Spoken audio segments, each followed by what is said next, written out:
माहवार मैगज़ीन हमसरी हैदराबाद शुमारो अगस्त 2001 है। पेश खिदमत है सिलसिले अदब मां आबिद महेसर जी तहरीर शायरी शऊर जी अलामत शायर सुंदरता जो ओहियाण आवाज़ साकिब अबू।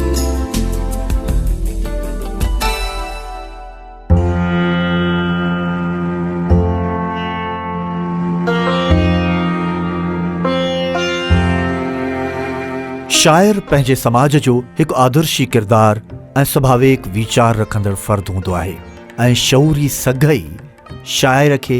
इन सॼे मामरे सम्झण ऐं परखण जी कुवत बख़्शे थी ऐं इन नाज़ुक नफ़ीस पर अहम अमल तरफ़ माइल करे थी ऐं संदसि सोचूं ऐं ख़याल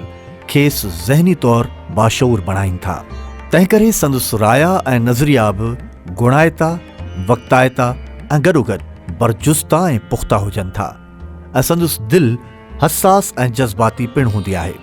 खेसि कंहिंजो बि ॾुख ऐं दर्द ॾिसण ऐं सहण जी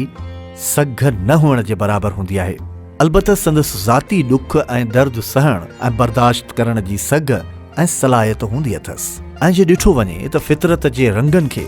मुस्बत तरीक़े सां परखण परूणण जी कुदरत तरफ़ां खेसि ख़ासि इनायत अता थियल हूंदी आहे, छो त संदसि दिलि ऐं दिमाग़ में इंसानियत सां सचो ऐं पको प्यार समायल हूंदो आहे। हिकु शाइर पंहिंजे समाज जो हिसो हुजण जे नाते कई मंज़र ऐं मसइला पंहिंजे मुताले ऐं मुशाहिदे जा आधार ते परखे परूड़े शेरो शाइरीअ जे लबेस में देस वासियुनि सां वंडींदो ऐं वरछींदो आहे ऐं संदसि इहा ख़्वाहिश हूंदी आहे त संदसि समाज संदसि ख़यालनि ऐं नज़रियनि खे सम्झे ऐं सहमत थिए। अहिड़ीअ रीति शाइर जाज़्बे नज़र ऐं मजज़ूबे रूह बि हूंदो आहे ऐं कंहिं हुस्न जी देवीअ ते निछावर थी पवंदो आहे ऐं दिलि ॾेई विझंदो आहे ऐं इन तरह इश्क जे अलबनाक ओझरे में अटकी पवंदो आहे ऐं कंहिं महलका मथां आशिक़ थी पवंदो आहे। संदसि वीचार ऐं ख़याल उन इलाही इश्क यानी बिरह जी बाहि तरफ़ महव ऐं मगन थी पवंदा आहिनि ऐं मथिस नींहं जो नशो तारी थी पवंदो आहे। ईअं इश्क जी इलाही तरार हर वक़्तु आशिक़ जे कंध मथां लटकंदी रहंदी आहे, जेका कॾहिं बेवफ़ाईअ ऐं बेसबातीअ सबबि आशिक़ जो सिर तर थी वेंदो आहे त कॾहिं विछोड़े जे वढ कुट सां सिर कटिजी पवंदो आहे। पर इश्क हमेशह दर्दनि जी दज़ अर्पींदो आहे या कॾहिं वरी ख़ुशियुनि जा अणमया ख़ज़ाना बि अर्पींदो आहे। जदीद सिंधी शाइरीअ जो सुरीलो शाइर आबिद नियाज़ मेमण बि शाइरीअ सां गहरो संबंध रखंदड़ आहे। ख़ासि तौर ते शाइरीअ जी अड़बंगी सिन्फ़ ग़ज़ल सां पको रब्त ऐं नातो अथसि ऐं समाजी अक्सनि ओलड़नि सां गॾोगॾु रुमानवी रंग बि विखेरिया अथसि, पर संदसि ग़ज़ल में तर्ज़ जे हवाले सां नज़्म जो रंग बि नज़र अचे थो, यानी हिक लिहाज़ सां संदसि ग़ज़ल खे नज़्मिया ग़ज़ल बि चई सघिजे थो। ताहम संदसि तख़य्युल जो कमाल आहे। वफ़ा जी सदा जी हिकायत न कर ऐं ज़ाहिद असांखे हिदायत न कर, ज़ुल्म जी कॾहिं बि हिमायत न कर, क़यामत खां अॻु में क़यामत न कर, अगरि जुर्म आहे त पोइ उल्फत न कर, मगर उल्फतुनि खां तूं नफ़रत न कर। या वरी हिन ग़ज़ल खे ॾिसबो त सूरनि सां भरियल सारो ई संसार मिले थो, हर बार नई राह में आज़ार मिले थो, हर राह जो हर पेचरो दुश्वार मिले थो, संगलाख इन ये राह में ई प्यार मिले थो, हर यार दगाबाज ज़ियाकार मिले थो, हर दोस्त परेशान शर्मसार मिले थो, वरे चाह ऐं कुर्ब सां ग़यार मिले थो, नफ़रत जे नए रूप में ॼण प्यार मिले थो। ऐं सिंधीअ सां गॾु उर्दू ज़ुबान में बि शाइरो शाइरी कई अथसि, पर जज़्बात जे बहर में ख़दोख़ाल बि बणाए वेठो आहे। ताहम संदसि ग़ज़ल तग़ज़ुल जे ताने पेटे ते पूरो लहे थो ऐं संदसि मौज़ू रवायती पर अंदाज़ अलॻि आहे ऐं पाण तुकबंदीअ खां हटी पर मौजज़नि थी ग़ज़ल लिखियो अथसि ऐं समाजी ओसा पासा मंज़र आम ते आंदा अथसि। जीअं हिन ग़ज़ल खे ॾिसबो त संदसि ध्यानु ऐं सोच जी परूड़ पवंदी। समाजी मंज़र कशी कंदे आबिद नियाज़ लिखे थो, ख़ाली गलियूं वीरां रस्ता कंहिं ते शायदि कनि था चर्चा, ख़्वाब गलियुनि में घुमंदे घुमंदे हुन जा ध्रूप हज़ारे गॾिबा। हिते शाइर जी ज़हनी कैफ़ियत ऐं सोच जी ख़बर पए थी ऐं इहो बि मालूम थिए थो त संदसि नज़र पंहिंजे समाज ऐं माहौल ते हर वक़्तु रहे थी ऐं उन जी मंज़र निगारीअ सां गॾोगॾु वक़्तु ऐं हालतुनि खे बि पंहिंजी शाइरीअ जो मौज़ू बणाए पूरी सूरत हाल साम्हूं आणे थो। ऐं कंहिं हद ताईं इहो बि पधिरो थिए थो त शाइर पंहिंजे मुआशिरे जो हिकु बरजुस्तो नब्ज़ शनास फ़र्द आहे ऐं संदसि सोचूं ऐं ख़्याल हर वेल संदसि आस पास जी हालतुनि सां ॻंढियल ऐं जुड़ियल रहनि था ऐं खेसि पंहिंजे मुआशिरे ऐं माहौल जो फ़िक्रु ऐं ओनू बि रहे थो। या वरी हिन ग़ज़ल में समाज ऐं इंसानी सोच ऐं ख़्वाहिशुनि जे रंग में पंहिंजा ख़्याल ऐं वीचार वंडींदे लिखे थो, मन थो चाहे सावण मुंद में चाहत जो चंगु चोरे ॾिसिजे, नफ़रत जी दीवारुनि खे बि टोड़े मोड़े भोरे ॾिसिजे, हिन इंसाननि जी दुनिया में हर माण्हूअ खे हर चैन मिले, जग में जानी सात सात सिक जो सगड़ो सोरे ॾिसिजे। इंसानी सोच बि वक़्त जी पाछी पाछीअ सां बदिलजंदी रहे थी ऐं संदसि ख़्वाब ऐं ख़्वाहिशूं बि संदसि तबीयत जे मुताबिक़ बदिलजंदियूं रहंदियूं आहिनि ऐं संदसि दिलि ते कई रंग बिरंगी सपना ऐं ख़्वाब नचंदा ऐं कुॾंदा रहंदा आहिनि। कॾहिं कंहिं सूंह देवीअ जे दीदुनि जो शिकार थी वञे थो ऐं मथिस क़ुर्बान थियण खां बि नथो मुड़े त कॾहिं वरी कंहिं आस ऐं आरज़ूअ जे पोयां पंहिंजो सभु कुझु विञाए वेहे थो ऐं इन तरह दुनिया जे सौ रंगनि जे नज़र पंहिंजी पूरी हयाती करे छॾे ऐं वक़्त जी विखुनि जे नज़र थियो वञे ऐं इन तरह फितरत जे फ़लसफ़े खे सम्झंदे बि न सम्झी सघे थो ऐं बाद में पछताईंदो रहे थो। जीअं हिन ग़ज़ल जी सिटुनि में ज़माने जी मंतक खे नरवार कंदे जाज़्बे नज़र वीचार वंडींदे लिखे थो, ज़माने जी गर्दिश सां हलणो पवे थो मगर पोइ बि छा छा न सहणो पवे थो, मुसरत मुरवत ख़ुलूसे वफ़ा जे मिठा बदिले छा छा न करणो पवे थो, हीउ क़ानून कुदरत अज़ल खां ई आहे, जो करणो पवे थो सो भरणो पवे थो। हिते ज़माने जी कारिस्तानियुनि ऐं गर्दिशुनि जो ज़िक्र कयो वियो आहे ऐं ज़माने खां थियल कारगुज़ारियुनि जे पस मंज़र में मिलियल ॾुखनि सुखनि जो तज़किरो कयो वियो आहे। ख़ासि करे ॾुखनि जे ॾंभनि सहण जो ॿुधायो वञे पियो ऐं कुदरत जे क़ानून खे फ़लसफ़े जे फ़िक्र अंगेज़ तर्ज़ में बयानु कयो वियो आहे। थोरनि लफ़्ज़नि में त कुदरत जो क़ानून यानी हर अमल जो मकाफ़ाते अमल तहत फ़ैसिलो कयो थो वञे ऐं इन तरह समाजी क़दुरनि रंगनि रूपनि खे निर्वार कयो वियो आहे। इहो अमल हिकु सुलझियल समाजी किरदार यानी इल्मी अदबी शख़्सियत ई सर अंजाम ॾेई सघे थी।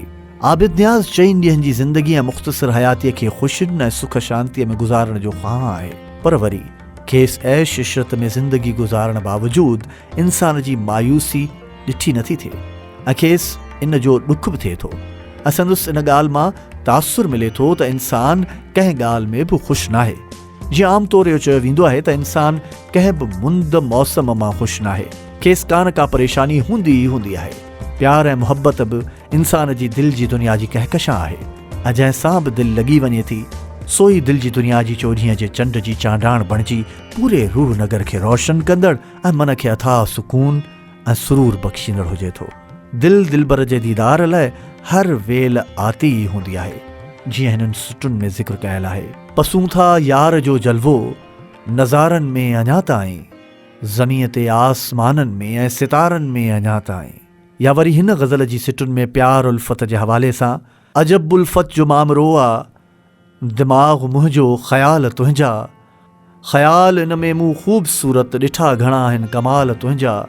ही जोश उल्फत नियारो आहे नज़र अचनि था निशान इन जा, ही पेच पातल उदास अखियूं मिठा हू जाहो जलाल तुंहिंजा। या वरी ही सिटूं, मौसमे बहार आई नए सिर गुलाब जी, तारीफ़ हुस्न जी ॿुध तुंहिंजे शबाब जी, तुंहिंजो हले हुकुम थो नफ़्से नियाज़ ते, मन ते सदा हले थी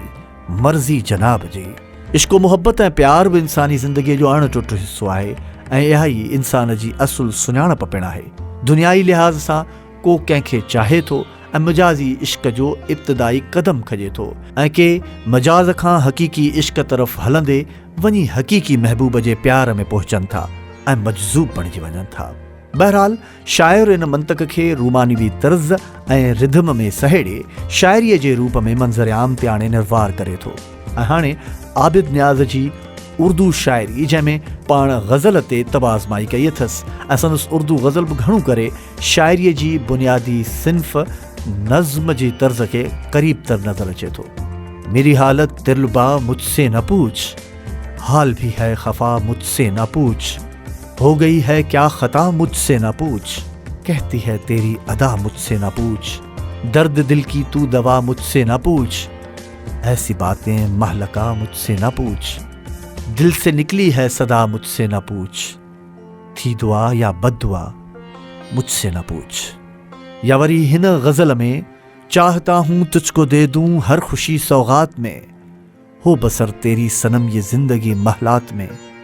ये भी जीना क्या है जीना इन दुखी हालात में, रोज हमला करती है हर एक गमी हर रात में, याद करता हूँ तुझे मैं सखी दिन रात में, याद आऊँगा तुझे मैं भी दुखी लम्हात में,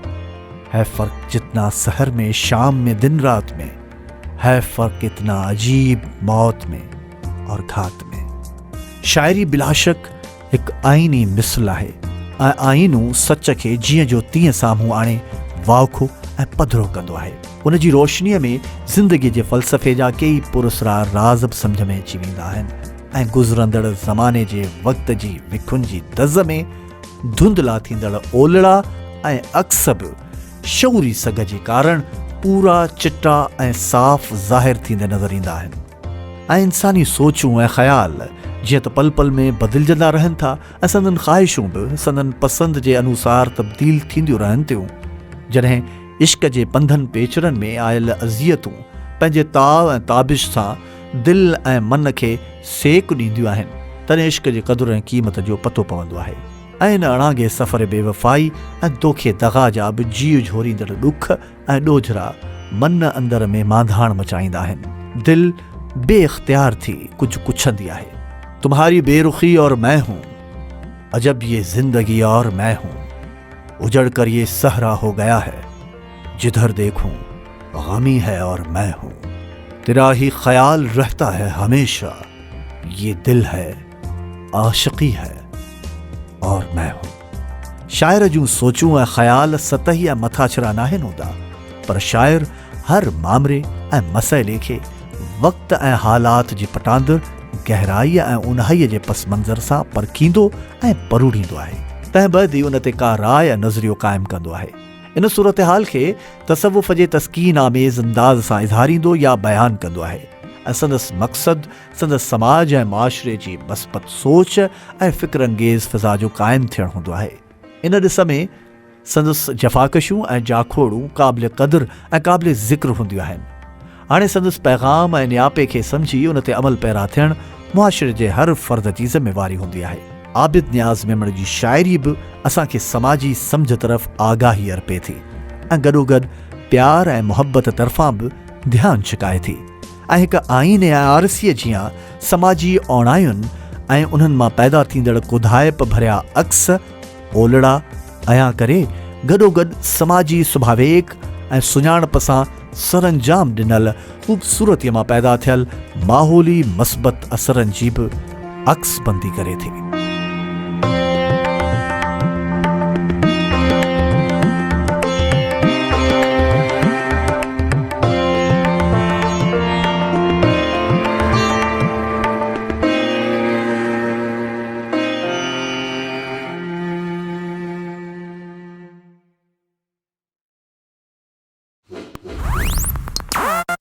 हमसरी मैगज़ीन में शाया थींदड़ मवाद खे हासिल करण लाइ जेकर अव्हां असांजे YouTube चैनल हमसरी सिंध खे सब्सक्राइब नाहे कयो त हींअर ई सब्सक्राइब करियो, शेयर करियो ऐं हा बेल आइकन ते क्लिक करण हरगिज़ न विसारींदा त जीअं असांजो ईंदड़ मवाद सभिनी खां पहिरीं अव्हां ताईं पहुचे।